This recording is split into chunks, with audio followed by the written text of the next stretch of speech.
Hello everyone, we hope you're well. It's Ian and Elizabeth here. Hi. We're just going to go for a little walk and we're just going to try and give you guys a bit of an update of a few things that have been going on. Just to let you know a few things that have been going on with us. We're trying our best to let you know what's going on, but without undermining our cause, because we know that there's a lot of trolls. Network Rail are probably where they are watching our videos, and obviously BTR after they went up to the mast straight away after we made the video the other day. And I disagree that I was confrontational with the workers up there. We got on absolutely fine. I had a really nice chat with them in the end. I didn't start filming the mast when they called me over. I asked if I could start filming, and he was okay with it. I didn't film them. I filmed the camera.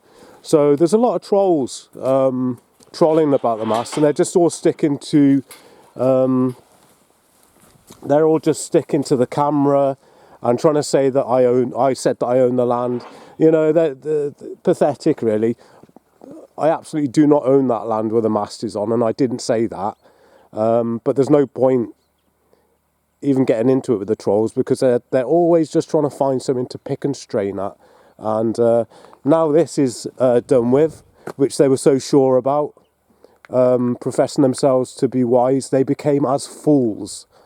And they're just trying to pick at something else now. But anyway, we'd like to thank everyone that supports us, and everyone that can see the truth that's going on here on this land, and see that there is a level of dishonesty and corruption that's going on, not on our parts. We thank everyone that supports us in the comments. We thank you for liking our videos. Please remember to like this video. Please subscribe so you can see updates. We do have some updates coming up, which we're going to talk about in a minute, and just let you know what to expect. I'm sure a lot of you are eager to find out what's going on with the land dispute with Network Rail.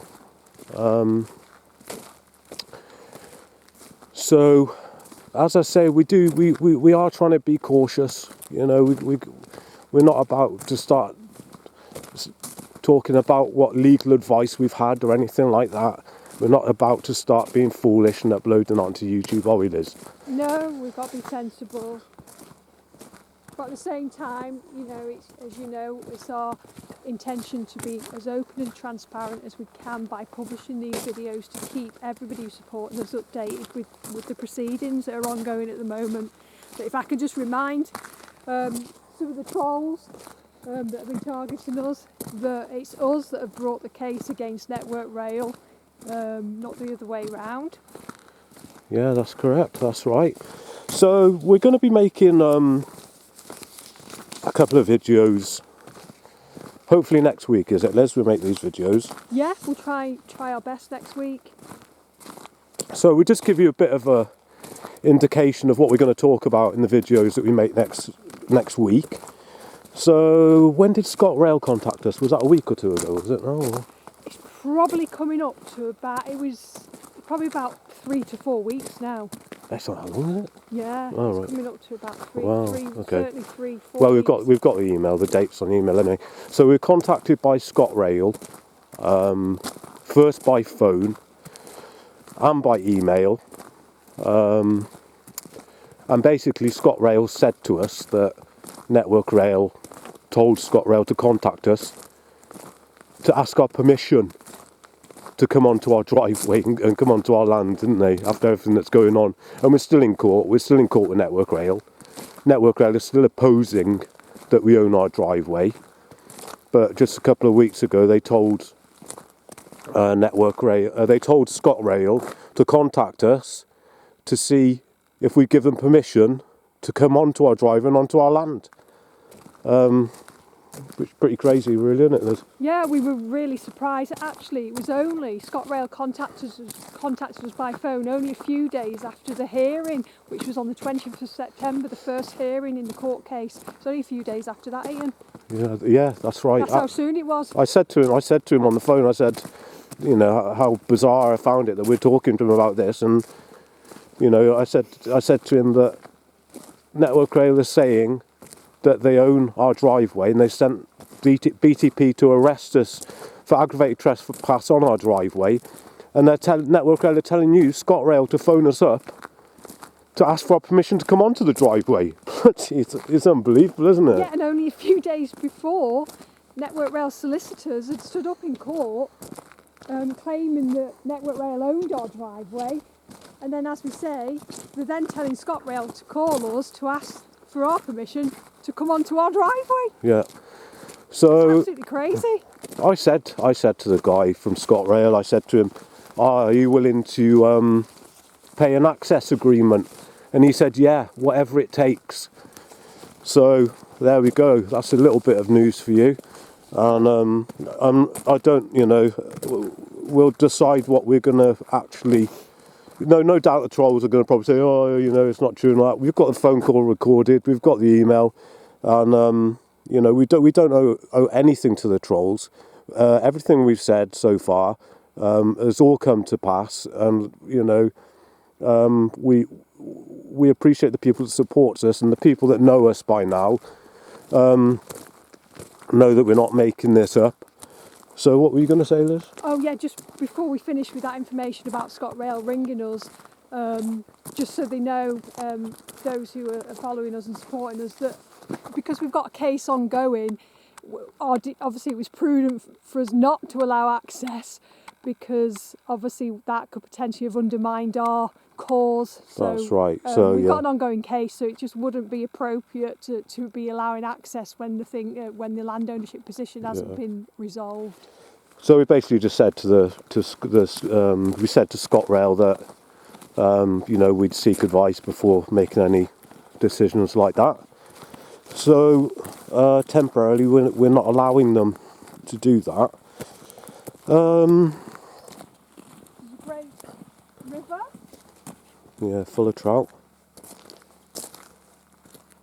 So, as we said, Network Rail is still opposing that we own the driveway. So we're actually in court next week, and we'll give you an update when we can about what's going on with that. Next week we're also going to make a video to do with the Solum rights. We're going to explain our Solum rights on this land. We're also going to show you a map, and we're also going to read you the deed, okay, which is very interesting. I always say to Liz that deed, when we found that deed, it's like a treasure map. It's more like a treasure map than a deed, isn't it, Liz? It is, yeah, and I know there's a lot of people that have been asking for us to explain about the solemn rights that we have on the land, because it is a very unusual situation. And so we're going to do that video, which we said we're going to do, so we'll try and get that done next week for you, so we can explain the solemn rights, the extent of them, and show you the documentation that supports what we're saying, and to shut down the trolls that are claiming that we're making it up.